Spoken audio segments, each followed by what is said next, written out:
Mathieu Bilan, 2 hits en téléchargement, un titre et un medley. Découvrez ce bel hommage à Simon Jurade et Opération 78. Oui, ça c'est bagaille et nous.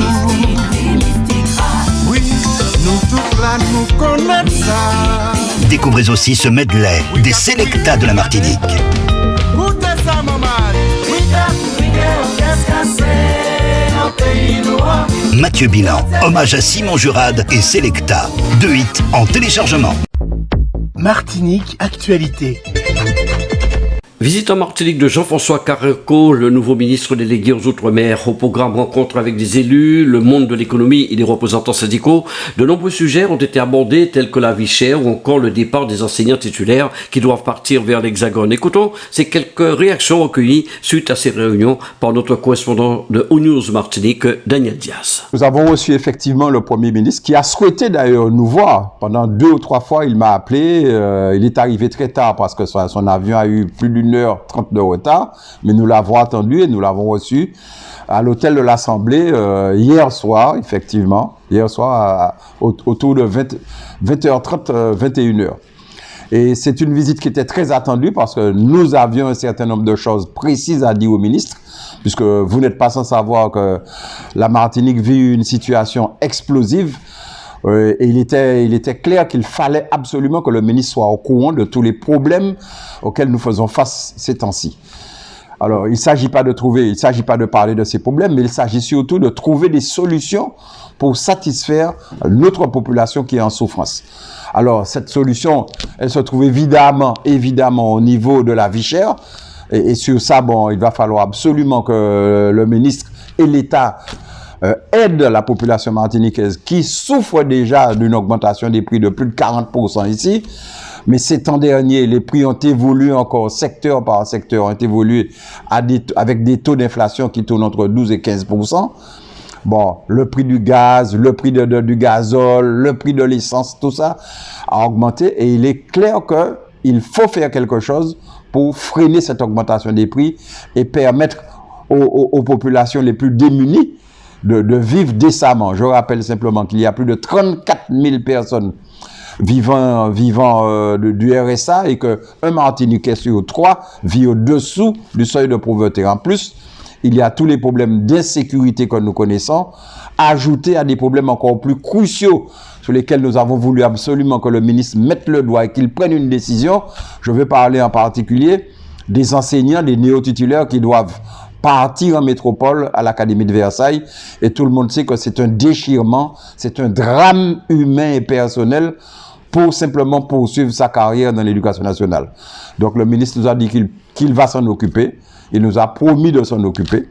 Donc nous lui ferons une note complémentaire sur ce sujet, puisque nous avons déjà reçu par 2 fois le collectif des enseignants qui nous a exposé le problème épineux de ces enseignants qui doivent laisser la Martinique et puis qui contribuent encore une fois au déclin démographique de notre pays.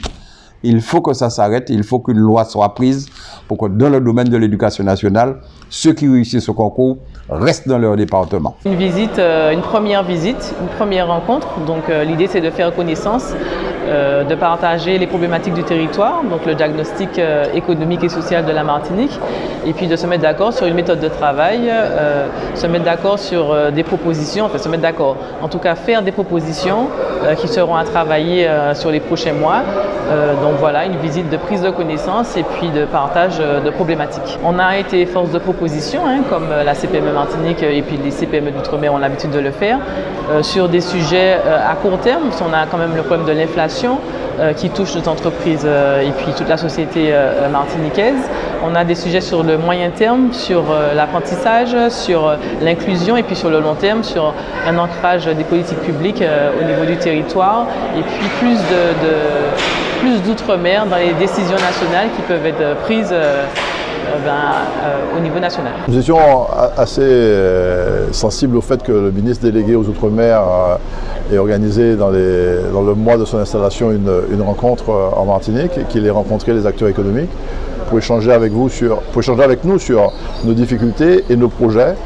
Et c'était un exercice intéressant puisque nous sommes tous exprimés pour faire un état des lieux de la situation et lui dire quelles étaient nos attentes à court terme et à moyen terme et nous avons eu une écoute attentive du ministre et je pense que c'était une première prise de contact qui devra déboucher sur des rencontres plus régulières et plus fréquentes, notamment avec le ministre de l'Intérieur en charge des Outre-mer, et que le préfet sur place va assurer le relais pour notamment une des propositions que j'ai formulées, à savoir que les contrats de convergence qui jusqu'à présent étaient des contrats de convergence signés entre l'État et les collectivités soient étendus aux acteurs économiques, et que nous soyons tous signataires de ces contrats qui vont changer de nom certainement, parce que nous sommes, nous acteurs économiques, désireux d'apporter notre contribution et d'être associés aux choix qui sont faits pour le développement économique du territoire. Notre vocation, notre ambition, c'est de développer de l'emploi qualifié, de l'emploi pérenne, et nous avons identifié quelques pistes que nous avons déjà évoquées avec le ministre. Nous avions 3 points à soumettre au ministre. Le premier point, c'est sur la réintégration des soignants qui ont été suspendus et qui sont privés de revenus depuis déjà un certain temps. La deuxième question porte sur la situation des enseignants néo-titulaires affectés en France hexagonale. Et puis il y a un troisième point sur la question des prix des carburants ici. Bon, ce sont des points qui sont énumérés depuis des années ici déjà et on sait avec quelle efficacité. Donc nous l'avons entendu, il nous a entendus, je ne dis pas qu'il nous a écoutés. Bon, il s'est voulu agréable. Bah écoutez, ça s'est bien passé, voilà, c'est tout. Est-ce que la CGTM ressort satisfait de cette première visite? Non, on n'a pas à être satisfait. Nous n'avions aucune illusion en venant ici, aucune. Le ministre est de passage, il a pris contact, il veut écouter, il a dit qu'il est dans le dialogue, mais il n'y a aucun souci. Donc on lui a dit les points qui nous tiennent à cœur, on a énuméré 3 points et on ne se fait pas d'illusions. Nous connaissons la position de l'État, nous lui avons aussi rappelé que le premier magistrat, le président de la République, avait tenu des propos très clairs. Jamais il n'y aurait d'obligation vaccinale.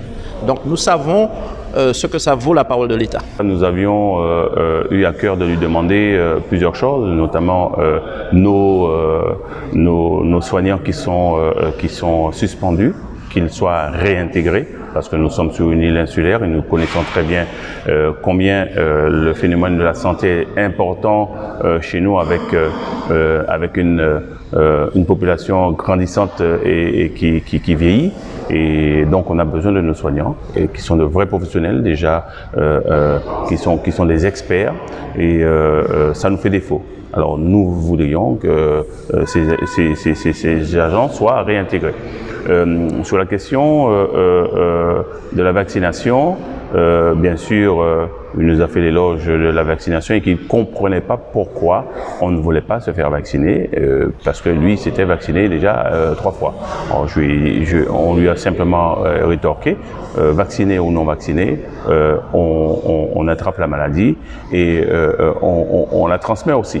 Donc on voit bien que c'est un faux problème. C'est vraiment un faux problème et qu'il faut revoir la question. Nous sommes sur une île insulaire. Il est évident qu'aujourd'hui, nous sommes en train de créer le fossé au niveau de la question de la santé sur la Martinique. Nous disons, et comme on l'a toujours dit, avec notamment l'intersyndicale de la santé, nous disons que nous avons besoin réellement que le Martiniquais soit acteur de son développement, tant au niveau de la santé qu'au niveau de l'éducation en Martinique. Et c'est ce que nous disons tout le temps.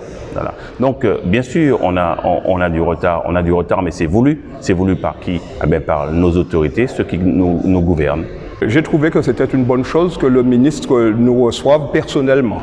Parce que souvent, comme j'ai eu à le dire, ce sont des collaborateurs ou des conseillers techniques. Bon, nous n'avons rien contre, mais que le ministre nous ait reçus personnellement, moi je crois que nous avons eu un certain nombre de choses à lui dire, dont le cas pratique, comme je lui ai dit, de Jet Aviation Service. Parce que c'est un cas qui est immoral, même amoral. Et donc, je pense que le ministre a compris, parce que nous lui avons expliqué depuis combien de temps Monsieur Félix Jean-François était en souffrance, et nous lui avons même dit qu'il a failli avoir un incident diplomatique hier sur la piste, parce qu'il y a quelqu'un de haut placé au Brésil qui est arrivé et que l'on a voulu fouiller, etc., comme ses collaborateurs, ce qui ne se fait pas. Mais M. Félix Jean-François n'étant pas là, celui qui fait ce travail d'harmonisateur et autres, les gendarmes ont fait ce qu'ils pouvaient, mais ils ne connaissent pas, c'est pas la même chose. Et donc nous avons été très clairs sur la question. Je pense que le ministre en a déjà entendu parler par le fait même du préfet, et il a compris que, surtout si nous avions avec nous un certain nombre d'associations, d'organisations syndicales, c'est que c'était très important et qu'il fallait que l'on trouve une solution pour permettre simplement à ce chef d'entreprise de travailler pour la Martinique. Nous n'avons pas manqué de parler également de ces gens de la santé, de ses camarades, de ses collègues de la santé qui ont bien souffert là depuis 1 an. Et nous leur disons, parce que je n'ai pas non plus la langue de bois, je lui ai dit que nous en avons échangé en plénière avec le Conseil économique et tout le monde reconnaît, sans prendre parti, qu'il faut trouver une solution à cette affaire-là. Il faut trouver une solution amiable. Nous sommes en 2022, c'est l'intelligence humaine qui doit prédominer et je pense que là aussi, le ministre a compris. D'ailleurs, il nous a dit qu'effectivement, pour lui, il ne comprenait pas que des gens n'aient pas voulu se faire vacciner, mais on lui a dit que nous ne sommes pas là pour juger ceux qui ne veulent pas être vaccinés ne le sont pas, mais essayons de trouver un consensus qui puisse faire que ces gens-là dont nous avons besoin puissent recouvrer leur travail et puis nourrir leur famille. Alors nous avons également parlé des jeunes, de l'emploi, naturellement, de la formation, parce qu'on ne peut pas dire que les jeunes reviennent au pays si, quand ils reviennent, ils n'ont pas de place, ils n'ont pas de poste, mais des postes adéquats avec leur situation, avec les études qu'ils ont faites. Voyez? Donc on a échangé sur un certain nombre de choses et je crois que, sans dire que nous sommes satisfaits, c'est pas une question de satisfaction, nous avons trouvé quelqu'un qui était à l'écoute et qui est prêt encore à nous entendre. Donc moi je crois que nous avons fait le job en ce sens. Monsieur le ministre vient d'être mis en fonction, donc il était très important pour nous de pouvoir le rencontrer, d'évoquer nos problématiques, mais aussi nos solutions pour développer notre économie, développer notre production locale et surtout développer l'emploi sur le territoire martinique, puisque seul l'emploi nous amènera donc une sécurité, un mieux-être social sur le territoire. Est-ce qu'il a été convaincant? Est-ce que vous avez eu gain de cause à certaines revendications? Eh bien, aujourd'hui, les fenêtres sont ouvertes. Maintenant, il faut aller dans l'action. Donc, c'était un premier échange. Nous allons avoir des rencontres, aussi bien à Paris, et je l'espère qu'il reviendra aussi très rapidement sur la Martinique. Maintenant, il faut passer à l'action. Passer à l'action, pour accompagner nos entreprises, mieux former notre jeunesse et surtout éviter qu'elle ait le seul choix de l'exode pour réussir son parcours professionnel. Il faut qu'on puisse réussir en Martinique, auprès des entreprises martiniquaises et donc forcément il faut que nos entreprises aussi soient accompagnées, structurées pour être plus solides et répondre aux attentes des Martiniquais. Nous avons parlé chlordécone, nous avons parlé réintégration des soignants, nous avons parlé beaucoup du fait syndical et des moyens, des conditions dans lesquelles le mouvement syndical peut fonctionner en Martinique lorsqu'on n'est pas rattaché à une centrale française. On a beaucoup discuté sur ça. Et nous attendons des réponses parce que, bon, évidemment, il ne pouvait pas répondre à tout de suite, mais nous lui avons dit très clairement que nous voulons savoir ce qu'il répond à l'ensemble des problèmes que nous avons posés. Monsieur le Président, pensez-vous qu'il y a une rupture d'égalité pour les Outre-mer? Absolument. Absolument, il faut, quand ils disent qu'en France qu'il ne faut pas de rupture d'égalité, mais la rupture d'égalité est déjà là. Les prix ici sont déjà largement supérieurs à ceux de la métropole. La situation économique est déplorable, beaucoup plus que celle de la métropole. Nous avons une augmentation successive des prix depuis un certain temps pour tout ce qui concerne la consommation des ménages. Donc la rupture est déjà là. Donc il faut absolument que le gouvernement accepte de comprendre qu'il faille avoir des mesures spécifiques pour un département qui a des problèmes spécifiques. Une visite au pas de charge en Martinique, alors que le ministre vient d'être nommé. Oui, évidemment, ça n'est pas, comme il le dit, ça n'est pas en 24 heures que les problèmes de la Martinique seront résolus. Ce qui est important et ce que la population attend, effectivement, c'est que le ministre aille sur les lieux pour régler les problèmes des sargasses, pour les voir de près, aille dans les zones rurales. il faut que le ministre touche du doigt un certain nombre de problèmes qu'ils reçoivent les enseignants.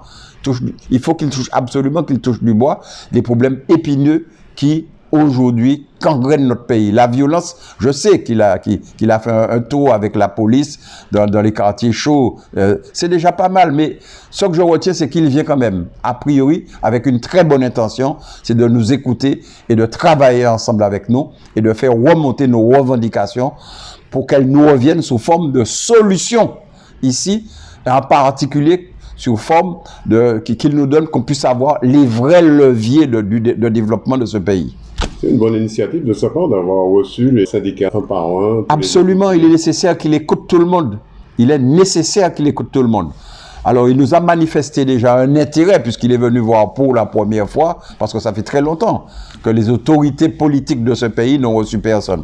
Je signale simplement que M. Véran et que M. Lecornu sont passés, ils n'ont pas daigné venir nous saluer. Mais c'est déjà une bonne démarche, une reconnaissance justement des élus de notre pays que de venir nous visiter. Et c'est aussi une forme d'intérêt, le fait de discuter avec aussi bien les représentants de la santé que les représentants du patronat, que les représentants des forces vives de ce pays. Outremernews.fr, le site de l'actualité Outre-mer, 24 heures sur 24 et 7 jours sur 7. Retrouvez la chaîne Outremer News sur YouTube.